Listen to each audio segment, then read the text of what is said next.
হ্যাঁ বাসা গেছি পূজার প্রসাদ নিমন্ত্রণ করে গেছে পূজার প্রসাদ খাইতে অল্প প্রসাদ খাইছি আর কইছি অল্প টিফিন গাড়িটা লইয়া গেছিলাম আমি টিফিন গাড়িটা লইয়া গেছি আমি কইছি একটু ঘরের লেগা প্রসাদ দিয়া দাও আর বেটি ককে ওখন নাই আমগো শেষ আর দুনিয়ার খিচুড়ি বেটির জানো কেন তুই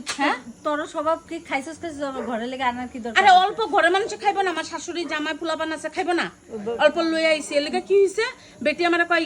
ওখন দেখ আমি ধরছি আইনা আমি কই আচ্ছা মনে হয় প্রসাদ দিছে খালি খালি লাগে কেন রাস্তার মধ্যে খুললা দেখি কিচ্ছু নাই প্রসাদ ওসাদ না তো স্বভাব যার বাসায় যাস না এগুলা মানুষের বাসায় আমি আর জীবনও যাবো না না না টিফিন কারি একটা যে লইয়া যাস এটা তোর স্বভাবই আরে অল্প আমি খাইছি আমি ঘরে মানুষের লিগে আনুম না এটা কোন কথা অল্প প্রসাদ আরে পূজার প্রসাদ মানুষ দিব না